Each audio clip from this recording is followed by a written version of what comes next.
Hello दोस्तों, नमस्कार। मैं आपका दोस्त कवि शरद अजमेरा वकील आज आपके लिए लेकर आया हूँ एक नई कहानी जिसका शीर्षक है कर्ण प्रशासनी की सिद्धि। यह कहानी आपको कैसी लगी कृपया कमेंट करके बताएं। वीडियो को लाइक करें, चैनल को सब्सक्राइब करें।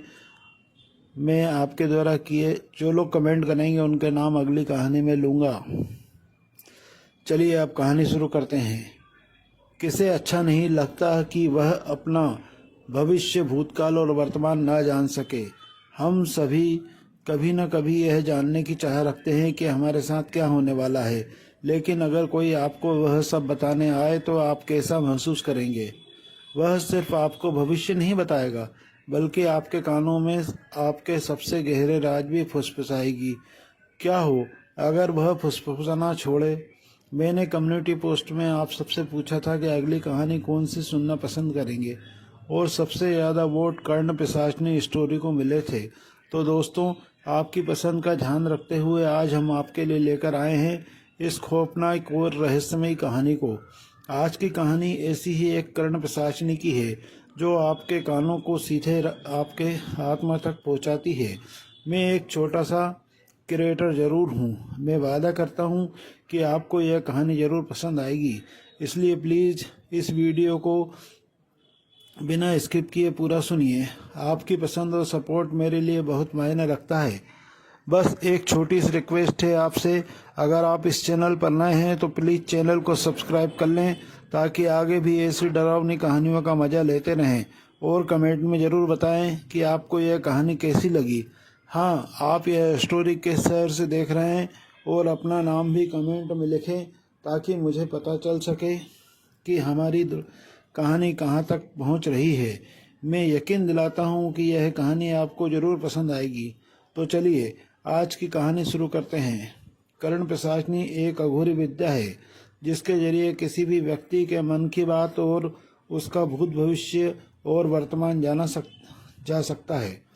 इसमें कोई शक नहीं कि यह विद्या असली है। दुर्भाग्य से इस अघोरी विद्या के साथ कई लोग खुद को बहुत बड़ा साधु संत दिखाते हैं या ऐसा दिखाते हैं कि उन्हें त्रिकाल ज्ञान की प्राप्ति हो चुकी है। इस तरह भोले भाले लोगों को भ्रम में डालते हैं। असल में यह लोग एक पिशाचनी शक्ति के अधीन होते हैं जो उन्हें अपने वश में कर लेती है। यह पिशाचनी उनके कानों में लगातार कुछ न कुछ बताती रहती है, लेकिन कभी दिखाई नहीं देती है। वह हमेशा अदृश्य रहती है। साधक हो या मन हो न हो, उसे पिशाचनी के साथ संभोग कर उसकी वासना पूरी करना पड़ती है। अगर किसी दिन आप चूक गए तो आपका खेल वहीं खत्म। शुरुआत में साधक को मिलने वाली मान प्रतिष्ठा की वजह से यह सब अलौकिक और आकर्षक लगता है, लेकिन धीरे धीरे पिशाचनी साधक के लिए सिरदर्द बन जाती है। उसकी बातें और मांगें साधक के दिमाग पर हावी हो जाती है और अंततः वह निराशाजनक स्थिति में फंसकर अपनी मुक्ति के लिए मौत का इंतजार करता है। मेरा नाम कवि शरद अजमेरा वकील है और यह कहानी मेरे पिताजी के एक मित्र की है जो महाराष्ट्र रेलवे में टीसी ऑफिसर के पद पर काम करता था। उनकी नौकरी भले ही अच्छी थी, लेकिन आर्थिक हालात और कर्जे ने उन्हें बेहद परेशान कर रखा था। जुए और शराब की लत ने उनकी ज़िंदगी को तबाह कर दिया था। हर महीने की तनख्वाह का बड़ा हिस्सा कर्जे और ब्याज में चले जाता था। उनकी चिड़चिड़ी लत के कारण उनकी पत्नी भी उन्हें छोड़कर अपने मायके चली गई थी। लगातार आ रहे वो कष्ट और दुखों की वजह से वो हमेशा मायूस रहते थे। कई बार उन्होंने अपनी ज़िंदगी ख़त्म करने की भी सोची थी, लेकिन उन्हें कहीं ना कहीं यह यकीन था कि वह बहुत जल्द जुए में सारे पैसे कमाने वाले हैं। पता नहीं यह उनका यकीन था या लालच, लेकिन बहुत जल्दी उनकी ज़िंदगी पूरी तरह से बदलने वाली थी। एक रात हर बार की तरह वह अपनी रात की ड्यूटी पर थे। कल्याण जंक्शन से उन्होंने टीसी की ड्यूटी शुरू की। जब ट्रेन हर स्टेशन पर रुक रही थी तो वह धीरे धीरे हर कंपार्टमेंट में जाकर यह सुनिश्चित कर रहे थे कि कोई पैसेंजर बिना टिकट के तो नहीं यात्रा कर रहा है। जब ट्रेन सतारा स्टेशन पर रुकी तो वह एसी डिब्बे से उतरकर जनरल कंपार्टमेंट की ओर बढ़े। उस रात ट्रेन के इस कंपार्टमेंट में रोज के मुकाबले सवारियां कम थी। वह धीरे धीरे कुछ पैसेंजर्स के टिकट चेक करते हुए अपनी नज़र डिब्बे के आखिरी सीटों पर दौड़ाते हैं। ट्रेन के सभी कोनों की सीटें खाली थी और लाइट्स की खराबी के कारण उस जगह आज अंधेरा था। उन्हें लगा शायद इस सेक्शन में सिर्फ इतने ही लोग हैं और वह मुड़कर अगले कंपार्टमेंट की ओर बढ़ने लगे। लेकिन अचानक उन्हें महसूस हुआ कि उस अंधेरे कोने की सीट पर कोई बैठा है और उन्हें देख रहा है। कौन है? कौन है वहाँ? यहाँ इतनी सीटें खाली हैं, फिर वहाँ अंधेरे में क्यों बैठे हो? वहाँ से कोई जवाब नहीं आता है तो वह अपने छोटे से टार्च से उस अंधेरे कोने में रोशनी डालता है। उसके हल्के टार्च की रोशनी में वहाँ एक अघोरी बाबा बैठे हुए दिखते हैं। अपना टिकट दिखाइए बाबा, मैं आपसे ही बात कर रहा हूँ। टिकट कहाँ है? आपने लिया भी है या बिना टिकट ही यात्रा कर रहे हैं? वह गुस्से में बोले। अघोरी ने अपना सिर ऊपर उठाया और हल्की मुस्कान के साथ कहा, कभी कभी यात्रा करने के लिए टिकट की जरूरत नहीं होती है विक्रांत। विक्रांत बाबू यह बात सुनकर थोड़ी देर तक स्तब्ध होकर अघोरी की तरफ देखते रहे, क्योंकि जो नाम अघोरी ने लिया था वह उनके बचपन का नाम था। यहाँ सब उन्हें विजय के नाम से ही जानते थे। अरे, तुम्हें मेरा असली नाम कैसे पता है? विक्रांत ने सख्त लहजे में पूछा। अघोरी बाबा ने अपनी डरावनी आवाज में कहा, पता तो मुझे बहुत कुछ है जो तुम नहीं जानते हो। लोगों के नाम पहचान सा हवा की तरह उड़ जाती है, पर रह जाती है उसकी लालच। विक्रांत को अघोरी की बातों में एक भयानक सच छिपा हुआ महसूस हुआ। उसने आगे बढ़कर फिर से टिकट की मांग की, लेकिन अब उसकी आवाज़ पहले से ज़्यादा घबराहट वाली थी। यह क्या बकवास कर रहे हो? अपना टिकट दिखाओ या जुर्माना भरो। अघोरी ने हल्के से अपना सिर झुका लिया और बोला, टिकट तो उन लोगों के लिए होता है जो जिंदा होते हैं। मैं तो जिंदा होते हुए भी एक लाश की तरह हूँ, एक चलती फिरती लाश। यह ज्ञान की बातें किसी और से जाकर कहो। अगर टिकट नहीं लिया है तो जुर्माना भरो, वरना अगले स्टेशन पर धक्के मारकर निकाल दूंगी। विक्रांत ने गुस्से में कहा। अगला स्टेशन तो अभी बहुत है विक्रांत बाबू, लगभग 2 घंटे का सफर है। लेकिन मैंने लोगों की जिंदगियां 2 पल में बदलते देखी है। जैसे तुम्हारे पिताजी का ही ले लो। क्या एक केंद्रीय विद्यालय के प्रधान शिक्षक ने कभी सोचा था कि उनका होनहार बेटा जुए की लत में उनकी सारी पूंजी बेच देगा? सच कहूं तो यह बात सुनते ही विक्रांत डर के मारे सुन गया। उसने अपने चेहरे पर डर को झलकने नहीं दिया और तुरंत उस अघोरी से पूछा, कौन हो तुम और मेरे पिताजी के बारे में कैसे जानते हो? अघोरी ने विक्रांत की ओर गहरी नजर से देखा और एक धीमी मुस्कान के साथ कहा, मैं कौन हूँ यह जानना इतना जरूरी नहीं है जितना यह जानना कि और क्या कर सकता हूँ। पर इतना समझ लो, तुम्हारी जिंदगी जो अब तक बदकिस्मती की बेड़ियों में जकड़ी हुई थी, उसे खोलने की चाबी मेरे पास है। कौन सी चाबी? यह सब बेतुकी की बातें हैं। मैं बाबा अबा के चक्कर नहीं मानता हूँ। अगर तुम इतने ही ज्ञानी हो तो मेरे बारे में कोई ऐसी बात बताओ जो सिर्फ मैं जानता हूँ और कोई नहीं जानता हो। विक्रांत ने कटाक्ष भरे लहजे में कहा। 17 अक्टूबर 2008 जब तुम्हारे पिताजी अस्पताल में ब्रेन हेमरेज के कारण वेंटिलेटर पर अपनी अंतिम सांसें गिन रहे थे। ऑपरेशन के लिए पैसे की कमी के चलते तुम्हारी मां ने अपनी एफडी तुड़वाई। और तुमने क्या किया था विक्रांत बाबू? तुमने उन्हीं पैसों को घर से चुराकर सट्टे में लगा दिया था, या फिर यूं कहो मिट्टी में मिलाया था। जब मां ने पैसों से पूछा तो तुमने ऐसा दिखाया है कि घर से अस्पताल जाते समय किसी ने पैसे लूट लिए। ऑपरेशन न होने के कारण तुम्हारे पिताजी तो चल बसे, लेकिन तुम्हारे अंदर रत्ती भर का भी अफसोस नहीं हुआ था। तुम्हें तो सिर्फ पैसे हारने का दुख सता रहा था। क्यों, सही कहा ना विक्रांत बाबू? अघोरी ने हंसते हुए कहा। विक्रांत हैरान होकर पास वाली सीट पर बैठ गया, क्योंकि अघोरी ने जो सच्चाई उसके सामने बयान की थी वह सिर्फ विक्रांत के अलावा और कोई नहीं जानता था। अब विक्रांत को अघोरी की बातों पर विश्वास होने लगा था। लेकिन यह कैसे मुमकिन है बाबा? और आप कौन हैं और आप कैसे जानते हैं? विक्रांत ने भावुक होकर पूछा। अघोरी ने हल्के से मुस्कुराया। क्या तुमने कभी कर्ण पिशाचनी सिद्धि के बारे में सुना है? क्या? कौन सी पिशाच विद्या? विक्रांत ने आश्चर्य से पूछा।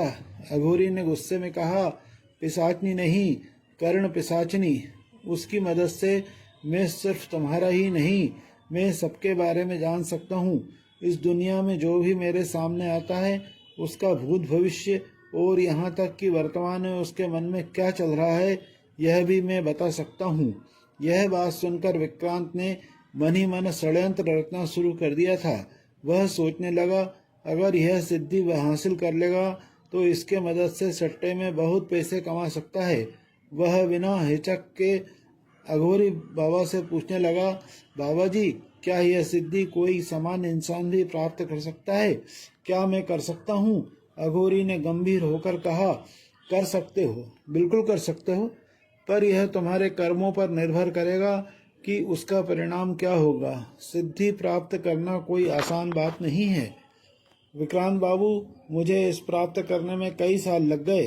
बाबा जी, क्या कोई ऐसा रास्ता या उपाय है जिससे मैं इसे जल्दी प्राप्त कर सकूं? आप जो कहेंगे मैं वह करूंगा। आपको जितना धन चाहिए मैं लाकर दूंगा, बस आप मुझे कोई रास्ता दिखाइए। विक्रांत ने जिज्ञासा से कहा, तुम्हारे पास देने के लिए है ही क्या? तुम खुद कंगाल हो। मुझे किसी भी चीज़ की जरूरत नहीं पड़ती है।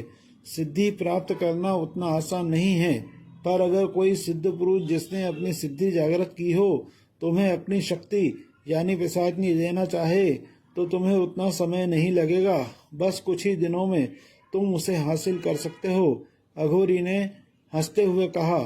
अब अघोरी बाबा को आभास हो चुका था कि विक्रांत उसके बनाए हुए जाल में फंस चुका है। लेकिन बाबा, कौन अपनी सिद्ध की हुई शक्ति दूसरों को देगा? यह तो नामुमकिन है। विक्रांत ने निराशा भरी आवाज में कहा। नामुमकिन क्यों है? अगर तुम चाहो तो मैं अपनी सिद्धि तुम्हें भेंट में दे सकता हूँ। अघोरी ने हंसते हुए कहा। विक्रांत को यह सुनकर विश्वास हो गया और वह मन ही मन सोचने लगा कि यह कैसा बाबा पाखंडी है।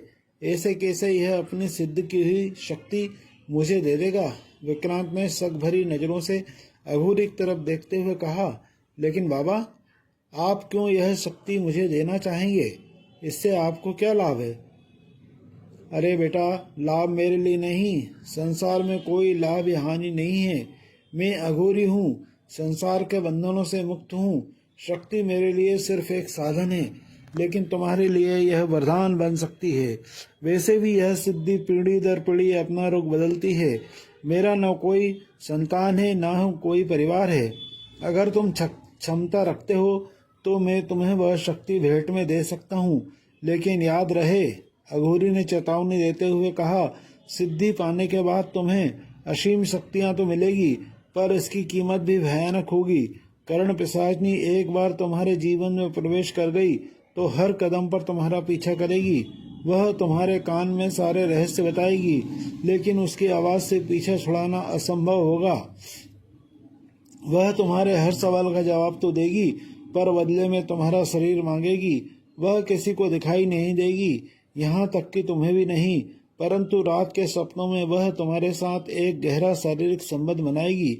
चाहे तुम्हारा मन हो या न हो, तुम इसकी इच्छाओं का विरोध नहीं कर सकते, नहीं तो तुम्हारी मृत्यु बहुत भयानक तरीके से होगी। विक्रांत के मन में अघोरी की बातों ने एक गहरी उथल पुथल पैदा कर दी थी। वह सोच में पड़ गया कि क्या वह सच में ऐसी सिद्धि साधन करना चाहता है। एक और अघोरी की बातों ने उसे अद्वितीय शक्ति और रहस्यों की दुनिया में झांकने का मौका दिया था, लेकिन दूसरी ओर यह साधना अत्यंत खतरनाक और परिणामों से भरी हुई थी। वह जानता था कि कर्ण पिशाचनी के साथ इस साधना का संबंध स्थापित करना आसान नहीं होगा। वह हर समय उसके जीवन पर छाया की तरह मंडराती रहेगी और उससे पीछा छुड़ाना नामुमकिन होगा। विक्रांत सोचने लगा कि क्या वह इस डरावनी कीमत को चुकाने के लिए तैयार है। उसके अंदर तो डर तो था, पर उसके कर्ज और परेशानियां उसे मजबूर कर रही थी। अकेलापन और उधार के बढ़ते बोझ ने उसे तोड़ कर रख दिया था। उसे एक ऐसे चमत्कार की तलाश थी जो उसकी सारी समस्याओं का हल बन सके, लेकिन उसके मन में बार बार अघोरी की चेतावनी गूंज रही थी कि तुम उसकी इच्छाओं का विरोध नहीं कर सकते हो, वरना तुम्हारी मृत्यु बहुत भयानक होगी। विक्रांत बाबू, क्या सोच रहे हो? विक्रांत बाबू, मैं तुम्ही से बात कर रहा हूँ। कहाँ खोए हो? जल्दी अपना निर्णय बताओ, अगले स्टेशन दूर नहीं है। विक्रांत ने अपना चिंतन तोड़ते हुए कहा। मैं तैयार हूँ, मैं सिद्धि प्राप्त करने के लिए तैयार हूँ। ओह, अब ये हुई ना बात।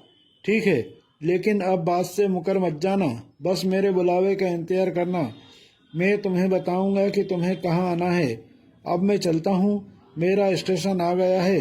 अघोरी ने इतना कहकर अपना झोला उठाया और ट्रेन के दरवाजे की तरफ चलने लगा। अरे बाबा जी, पर मुझे कहाँ आना है, पता तो बताते जाइए, विक्रांत ने पीछे से पुकारा। बाबा बोला, मेरे बुलावे का इंतजार करना, और वह ट्रेन से नीचे उतर गया। अब विक्रांत प्लेटफार्म पर उसे ढूंढने के लिए गया, लेकिन वह उसकी आंखों से ओझल हो चुका था। दिन ऐसे ही बीतते गए, लेकिन उस अघोरी का कोई अता पता नहीं था। हर दिन वह ट्रेन जब उस जंक्शन से गुजरती तो विक्रांत प्लेटफार्म पर उसकी तलाश में अपनी नजरें दौड़ाता, लेकिन उस अघोरी का कोई नामो निशान नहीं था। विक्रांत के मन में बेचैनी बढ़ती जा रही थी। वह सोचने लगा था कि क्या उस रात का वादा सिर्फ एक छलावा था, या फिर अघोरी सच में किसी पिशाचनी की बात कर रहा था। विक्रांत का धैर्य निराशा से टूटता जा रहा था। वह हर रात इस उम्मीद में सोता कि अगले सुबह उसे कोई संकेत मिलेगा, लेकिन 4 दिन बीत चुके थे। अब तक उस अघोरी का कोई नामो निशान नहीं था। विक्रांत उस अघोरी को बस एक पाखंड समझकर धीरे धीरे उस घटना को भूलने लगा था। लेकिन एक रात विक्रांत स्टेशन से अपनी नाइट ड्यूटी जल्दी पूरी खत्म करके आधी रात के समय थका हारा अपने टीसी की यूनिफॉर्म बदलकर अपने कमरे की बालकनी में खड़ा होकर सिगरेट पीने लगा। सिगरेट खत्म होते ही तेज नींद की वजह से वह अपने बेडरूम में सोने चला गया। कुछ समय बाद, लगभग रात के 3 बजे होंगे, विक्रांत थकान के कारण गहरी नींद में था। तभी बेडरूम के टेलीफोन पर एक कॉल आया। टेलीफोन बेड के बगल वाली टेबल पर ही रखा था। उसकी आवाज ने विक्रांत की नींद तोड़ दी। उसने नींद में अपनी आंखें मलते हुए घड़ी की तरफ देखा और सोचा, इतनी रात में कौन कॉल कर रहा है। कॉल उठाकर बोला, हेलो, कौन बोल रहा है? विक्रांत बाबू, इतनी जल्दी भूल गए मुझे? लेकिन मैं नहीं भूला। 2 दिन बाद अमावस्या है। तुम्हें रात को ठीक 2 बजे चांदबाड़ी के पुराने कब्रिस्तान में आना होगा, भूलना मत। मैं तुम्हारा इंतजार करूंगा। इतना कहकर अघोरी ने कॉल काट दिया। अघोरी का संकेत मिलने के बाद विक्रांत की खुशी का ठिकाना नहीं रहा। अब बस उसे इंतजार था अमावस्या की रात का। विक्रांत वहीं बेड पर बैठे बैठे सोचने लगा कि अब कर्ण पिशाचनी की मदद से क्या क्या हासिल किया जा सकता है। धन दौलत और ताकत अब उसके कदमों में रहेगी। यह सोचकर मन ही मन बड़ा खुश हो रहा था। 2 दिन बाद आखिरकार वह अमावस्या की रात आ ही गई। विक्रांत अपनी कार से चंदवा बाड़ी के पुराने कब्रिस्तान पर पहुंचा। अपनी गाड़ी कब्रिस्तान के गेट से थोड़ी दूर खड़ी करके वह पैदल ही अंदर बढ़ने लगा।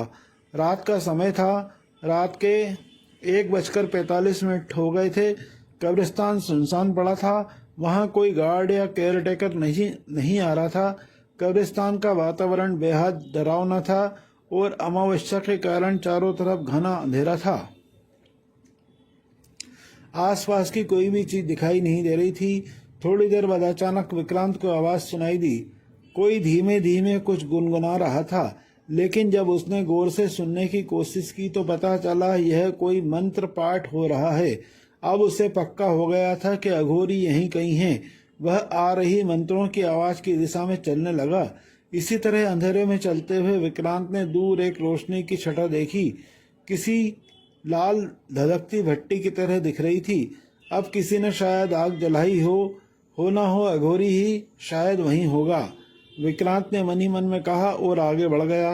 विक्रांत उस अघोरी को ढूंढते ढूंढते कब्रिस्तान के काफी अंदर तक चला गया। उसने देखा कि एक बड़े से पेड़ के नीचे गहरे अंधेरे में वह अघोरी पद्मासन में बैठा हुआ है। उसके ठीक सामने एक जलता हुआ यज्ञ कुंड है। शायद यही आग थी जिसे विक्रांत ने दूर से देखा था। वहां उसने देखा कि अघोरी के दाहिनी तरफ जमीन पर कोई लेटा हुआ था। जब उसने गौर से देखने की कोशिश की तो पता चला वह एक कम उम्र की लड़की का संपूर्ण नग्न शरीर है और उस शव के सामने एक काला रंग का कपड़ा बिछा हुआ था। यह दृश्य देखकर विक्रांत के होश उड़ गए। वह मन ही मन सोचने लगा, क्या उसे सच में सिद्धि हासिल करने की जरूरत है। लेकिन लालच कभी किसी का भला नहीं करता। वह अपने डर को काबू में करते हुए आगे बढ़ा। बाबा जी, मैं आ गया, ठीक आपके बताए हुए समय पर।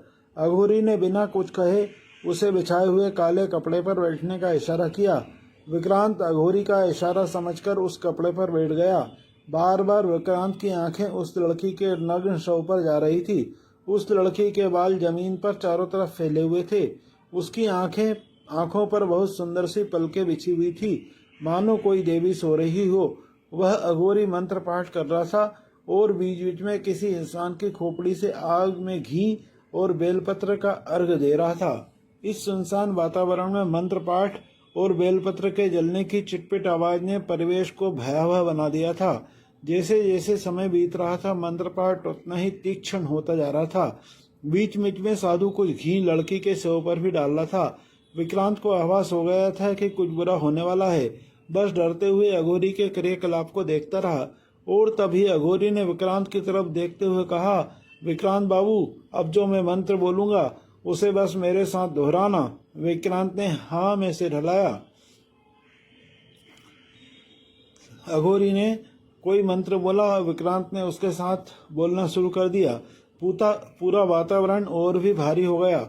हवा में घी की सुगंध खत्म होकर एक सड़ी हुई गंध फैलने लगी और वह लड़की का शांत और सुंदर शव अब धीरे धीरे बदलने लगा था। उसकी त्वचा कुछ ही देर में काली और सिकुड़ी नजर आने लगी थी। उसकी आंखें धीरे धीरे खुलने लगी, जो काली और बेजान थी, जिनसे गाढ़ा और काला रंग का तरल पदार्थ बहने लगा था। जो चेहरा पहले मासूम और सुंदर दिख रहा था, अब वह विकृत और भयावह हो चुका था। शायद उसी शव से वह गंदी बदबू आ रही थी। यह दृश्य देखकर विक्रांत डर के मारे कांपने लगा। तभी अघोरी ने विक्रांत की तरफ देखते हुए कहा, तुम्हारी साधना संपन्न हो चुकी है विक्रांत बाबू। मैंने तुम्हें अपनी सिद्धियां दे दी है। अब मैं तुम्हें एक बीज मंत्र दे रहा हूँ, जिसका जाप तुम्हें हर रात 108 बार करना होगा। इसके साथ ही कुछ नियम है जिनका पालन करना अनिवार्य है और गलती की कोई गुंजाइश नहीं है।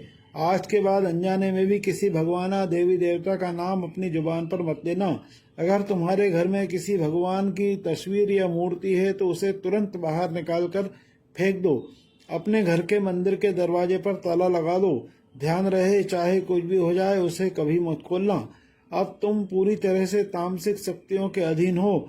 घर में पूजा पाठ करना या दिया जलाना पूरी तरह से निषेध है। तुम्हें कर्ण पिशाचिनी के प्रति वफादार रहना होगा। किसी भी स्त्री के साथ शारीरिक संबंध मत बनाना। याद रहे, तुमने सिद्धि हासिल जरूर की है, परंतु वह तुम्हारी गुलाम नहीं है। वह तुम्हारी हर इच्छा पूरी करेगी, पर बदले में वह तुमसे कुछ न कुछ जरूर लेगी। हर रात उसे खुश करने के लिए तुम्हें अपने शरीर को उसके भोग के लिए अर्पण करना होगा। अगर तुमने उसे खुश करने में जरा सी भी चूक की तो वह सब कुछ छीन लेगी, सब कुछ। सच कहूँ तो अघोरी की बात सुनकर विक्रांत घबरा गया था, पर उसने अपने चेहरे पर कोई भाव नहीं झलकने दिया।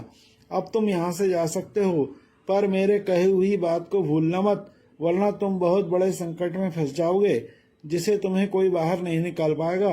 आप चिंता मत करिए बाबा जी, मैं ध्यान रखूंगा। वैसे भी अब जो मेरी परिस्थिति है उससे मेरा आखिर क्या हो सकता है। विक्रांत ने हंसते हुए कहा, वह तो समय ही बताएगा। विधि का विधान कौन बदल सकता है। अघोरी ने कटाक्ष भरे लहजे में कहा, मतलब आप क्या कहना चाहते हैं। विक्रांत ने पूछा, आने वाले समय में तुम खुद समझ जाओगे विक्रांत बाबू, मैं कहना क्या चाहता हूँ। अघोरी ने हंसते हुए कहा। विक्रांत ने अघोरी की चेतावनी को अनसुना करके बिना पीछे मुड़े वहां से चले गया। उसके मन में कुछ नकारात्मक होने का डर तो था, परंतु उसने उसे नजरअंदाज कर दिया। घर पहुंचते विक्रांत सबसे पहले घर के मंदिर की ओर बढ़ा। अघोरी के कहे अनुसार उसने एक एक करके सभी देवी देवताओं की तस्वीरें और मूर्तियां नीचे उतारी। हर तस्वीर और मूर्ति को सावधानी से एक पुराने काबले कपड़े में लपेटकर उसकी एक पोटली बनाई और उसे घर के तहखाने में किसी कोने में रख दिया और घर के मंदिर का दरवाजा बंद करके उसके ऊपर ताला लगा दिया। विक्रांत धन और सिद्धि के लालच में इतना अंधा हो गया था कि उसे वह एहसास ही नहीं हो रहा था कि वह कितना बड़ा अनर्थ कर रहा है। हर रात अपनी ड्यूटी के बाद वह घर आता और बीज मंत्र जपने लगता था। यह उसकी दिनचर्या एक महत्वपूर्ण हिस्सा बन चुकी थी। कई दिन बीतने के बाद भी उसे कोई बदलाव नहीं महसूस हुआ तो उसके जीवन में कोई खास उन्नति भी नहीं हुई। ना ही उसने अपनी ताकत में कोई इजाफा देखा। संदेह उसके मन में घर करने लगा था और वह सोचने लगा कि अघोरी बाबा ने उसके साथ छल किया है, उसके जज्बातों के साथ खेला गया है। लेकिन एक रात विक्रांत रोज की तरह अपनी ड्यूटी पर था और अपने नियमित प्रोटोकॉल के अनुसार सभी कंपार्टमेंट की चेकिंग कर रहा था। अचानक उसने देखा कि एक महिला अपनी सीट पर बैठी रो रही है और उसके पास कई लोग इकट्ठा होकर कुछ ढूंढ रहे हैं। यह नज़ारा देखकर विक्रांत उस भीड़ के पास पहुंचा। उसने उस महिला और वहां खड़े लोगों से पूछा कि क्या हुआ, आप सब इस सीट के आसपास क्यों इकट्ठा है। उस महिला ने अपनी आंखों से आंसू पोंछते हुए दुख भरी आवाज में कहा, मेरी सोने की चेन चोरी हो गई है।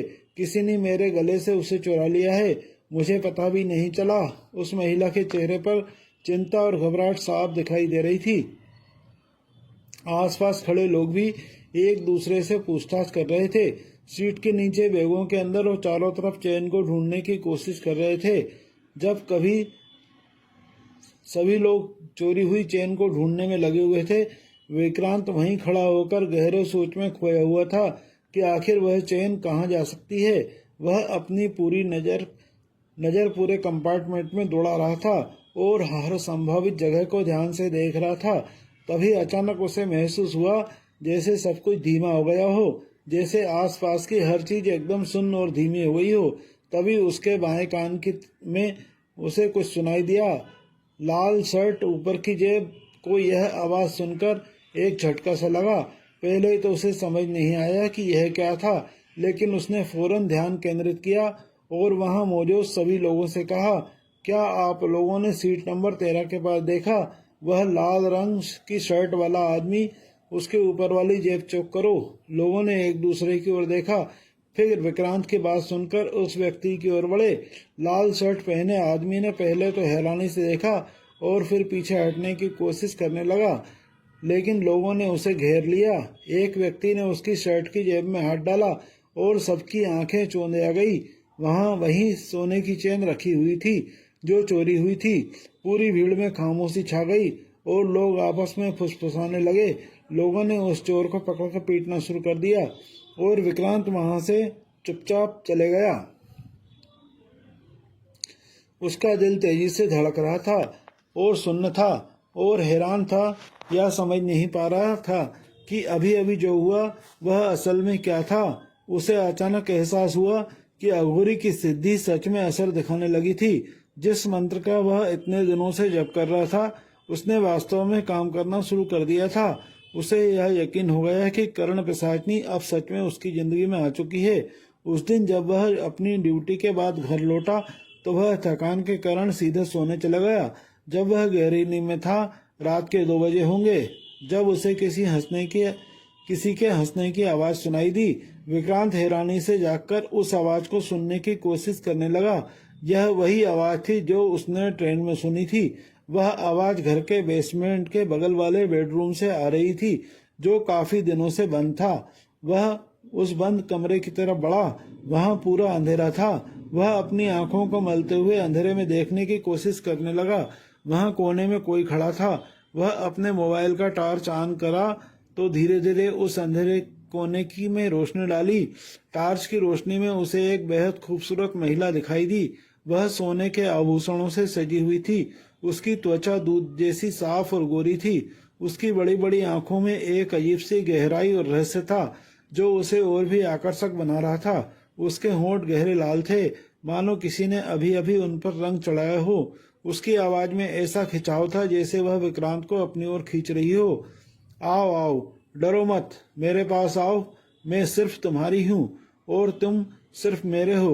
उसने विक्रांत के साथ शारीरिक संबंध बनाने की कोशिश की। वह इतनी सुंदर और आकर्षक थी कि विक्रांत भी खुद को नहीं रोक पाया। अगली सुबह विक्रांत की जब आंख खुली तो वह अपने बेड पर ही था। इसका मतलब यह कि सिर्फ सपने में सब हुआ था, वैसे ही जैसे अघोरी ने कहा था। वह सिर्फ सपने में आएगी। दिन बीतते गए। विक्रांत अब कर्ण पिशाचनी की सुंदरता और शक्ति का पूरी तरह से आदी हो चुका था। उसने उसका इस्तेमाल अपने शारीरिक सुख और जुए के खेल में करना शुरू कर दिया था। वह उसकी मदद से अपने विरोधियों के अगले चाल पहले ही जान लेता था और कभी भी कोई दाव नहीं हारता था। हर बीतते दिन के साथ वह और भी शक्तिशाली और अमीर बनता जा रहा था। वह इतना धन कमाने लगा था कि अपना सारा कर्ज चुकाकर अपने बढ़ती दौलत से सोने चांदी के गहनों और बेशकीमती चीजों में निवेश करने लगा था। कर्ण पिशाचनी की मदद से विक्रांत की किस्मत दिन ब दिन चमकती जा रही थी। वह अपने बुरे दिनों को पीछे छोड़ते हुए विक्रांत पैसों के नशे में चूर हो गया था। वह भूल चुका था कि वह बेशुमार दौलत और शोहरत उसे उसके कुकर्म के कारण मिल रही है। अब उसके पास सब कुछ था, नाम, पैसा, शोहरत। उसकी सबसे बड़ी चिंता यानी कर्ज भी खत्म हो चुका था। इस बदलाव के बाद वह अपनी पत्नी, जो उसकी गतिविधियों से तंग आकर उसे छोड़कर चली गई थी, किसी तरह उसे मनाकर वापस ले आया। विक्रांत की पत्नी जब सालों बाद घर आई तो घर में रखी कीमती चीजों को देखकर हैरान रह गई। विक्रांत को इतना संपन्न देखकर वह बेहद खुश थी। अपनी खुशी जाहिर करते हुए उसने विक्रांत से पूछा कि अचानक इतना पैसा कहाँ से आया है? लॉटरी वगैरह लग गई क्या? विक्रांत ने हंसते हुए जवाब दिया, तुम इन सब बातों की चिंता मत करो, बस खुश रहो। ऐसा समझो जैसे मेरे आंगन में पैसों का बड़ा सा पेड़ हो गया है। लेकिन एक बात का ध्यान रखना, बेसमेंट के बगल वाले कमरे में कभी मत जाना, उसे हमेशा बंद ही रखना। और अगर मैं वहां जाऊं तो मुझे बिल्कुल भी परेशान मत करना। वह अपनी पत्नी को घर तो ले आया था, लेकिन हमेशा उससे एक निर्धारित दूरी बनाकर रखता था। रात होते ही वह बेसमेंट वाले कमरे में चले जाता। यह उसकी दिनचर्या बन गई थी। पर विक्रांत की पत्नी जब अंदर ही अंदर घुट रही थी कि पति के होते हुए भी वह उसके लिए और उसके प्रेम के लिए तरस रही थी। इसी तरह दिन बीतते गए। लेकिन एक रात को वह अपने जुए के अड्डे से घर लौटा, लेकिन आज वह शराब के नशे में चूर था और उसकी हालत बिल्कुल खराब थी। अपने लड़खड़ाते कदमों को संभालते हुए उसने घर का दरवाजा खोला और सीधे पत्नी के बेडरूम में चले गया। वह इतने नशे में था कि बिस्तर पर लेटकर कुछ बड़बड़ाने लगा। उसने अपनी पत्नी को पास बुलाया और कभी अपने पुराने संघर्षों की बात करने लगा और जिंदगी की अधूरी ख्वाहिशों का जिक्र करने लगा। जब उसकी पत्नी उसके पास आई तो विक्रांत ने उसका हाथ थाम लिया और उसकी आंखों में देखते हुए कहा, कितना वक्त हो गया है, हमने ऐसा समय साथ नहीं बिताया। विक्रांत की पत्नी भी कुछ पलों के लिए पिघल गई। वह बेहद खुश थी। वह विक्रांत के सीने पर अपना सिर रखकर उसकी बातें सुनने लगी। अगली सुबह जब विक्रांत की आंखें खुली तो वह खुद को अपनी पत्नी कमरे में देखकर हैरान रह गया। जाने अनजाने में या यूं कहे नशे की हालत में विक्रांत ने अघोरी के पहले नियम को तोड़ दिया था। कल रात जो भी हुआ उसके बारे में सोचते हुए मन ही मन खुद को कोसने लगा। इससे पहले कि वह खुद को संभाल पाता, उसे कुछ सुनाई दिया। वह घंटी बजने की आवाज सुनकर बेहद हैरान हो गया। वह तेजी से घर के हाल की ओर भागा, यह देखने के लिए कि घर में क्या हो रहा है, और उसने देखा कि उसकी पत्नी घर के मंदिर में पूजा कर रही है। यह तुमने क्या कर दिया? तुमने मंदिर का दरवाजा क्यों खोला? तुमने सब खत्म कर दिया, सब बर्बाद हो गया। विक्रांत की आवाज में गुस्सा और डर दोनों झलक रहे थे। इन सब से अनजान विक्रांत की पत्नी ने हंसते हुए कहा, अरे आपको क्या हो गया? इतना गुस्सा क्यों कर रहे हैं? मैं तो सिर्फ पूजा कर रही हूँ, आपकी तबीयत तो ठीक है ना? अघोरी द्वारा बताए हुए दोनों नियमों को विक्रांत ने तोड़ दिया था। इस कारण उसके भीतर भय और उसे एक भयानक संकट में डाल चुका था। उसने खुद को बेसमेंट के बगल वाले कमरे में बंद कर लिया था। अब उसे वहां कैद हुए लगभग 5 दिन हो चुके थे। विकृत मानसिकता के चलते वह भोजन करने के लिए भी बाहर नहीं आया। जब उसकी पत्नी उसके पास जाने के लिए कोशिश करती तो वह गुस्से में उसे गालियां देता और कहता, दूर रहो मुझसे, तुम नहीं समझोगी मैं क्या सहन कर रहा हूँ। उसकी आंखों में खौफ और आतंक साफ झलक रहा था, मानो वह किसी शैतान के शिकंजे में फंस गया हो। विक्रांत की पत्नी हर रात उसके कमरे से आ रही चीखने चिल्लाने की आवाज सुनकर पूरी तरह टूट चुकी थी। कई दिनों तक यह सिलसिला चलता रहा। वह आवाजें सुनकर ऐसा लगता था जैसे विक्रांत किसी अदृश्य शक्ति से झगड़ रहा हो, किसी से बहस कर रहा है, और कभी कभी वह खुद को छोड़ देने की भीख मांगता था। फिर एक रात अचानक विक्रांत की चीखें दर्द में बदल गई। वह जोर जोर से रोने लगा। उसकी आवाज से साफ पता चल रहा था कि वह किसी बड़े संकट में था। उसकी पत्नी गई और तुरंत कमरे का दरवाजा खोलने की कोशिश की, लेकिन वह अंदर से बंद था। घबराकर उसने दरवाजे की हल्की दरार से अंदर झांका, लेकिन वहां का दृश्य बहुत भयानक था। विक्रांत अपने कमरे के कोने में बैठा हुआ था। वह अपने दोनों हाथों से अपने कान को ढककर जोर जोर से चिल्ला रहा था, मुझे अकेला छोड़ दो, मैं तुम्हें और खुश नहीं कर सकता, मुझ में अब और ताकत नहीं बची है। यह देखकर उसकी पत्नी के रोंगटे खड़े हो गए। वह समझ नहीं पा रहा था कि विक्रांत किससे बात कर रहा था और कौन था जो उसे इस हद तक परेशान कर रहा था।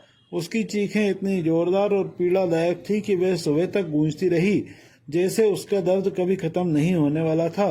पूरी रात उसकी पत्नी दरवाजे के पास खड़ी रही, फिर वह रोने लगी। यह समझ नहीं पा रही थी कि अंदर क्या हो रहा था। कुछ देर बाद चीख और रोने की आवाज अचानक थम गई।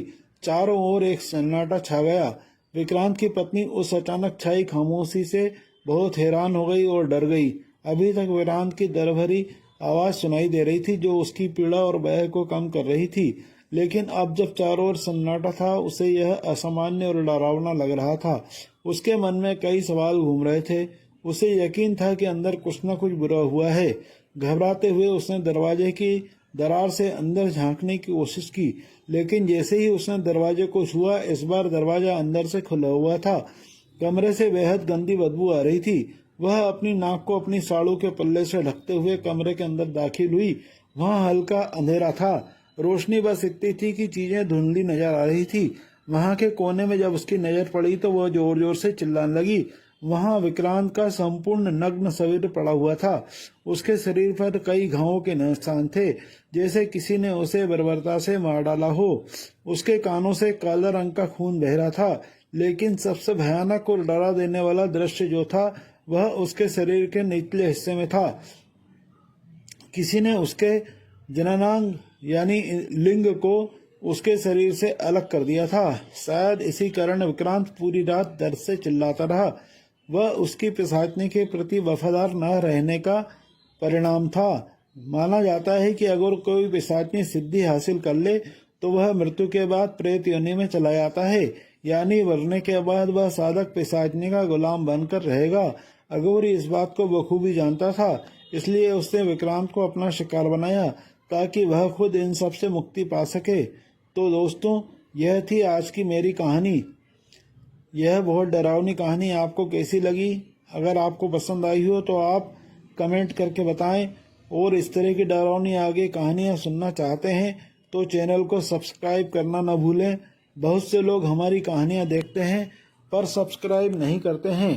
कृपया चैनल को सब्सक्राइब करें, वीडियो को लाइक करें और कमेंट करें, और यह वीडियो अपने दोस्तों और परिवार के साथ शेयर करना ना भूलें। हाँ, अगर आपने मेरी यक्षिणी की कहानी अभी तक नहीं देखी है तो उसे भी ज़रूर देखें। मुझे उम्मीद है वह भी आपको ज़रूर पसंद आएगी। अगर आपके पास कोई डरावनी या सच्ची कहानी है जिसे आप हमारे साथ शेयर करना चाहते हैं तो हमें कमेंट में लिखें या हमारी प्रोफाइल पर मैसेज करें। आपकी कहानी हम ज़रूर सुनाएंगे। तो मिलते हैं अगली बार एक और नई कहानी के साथ। जब तक अपना ख्याल रखें। नमस्कार, धन्यवाद।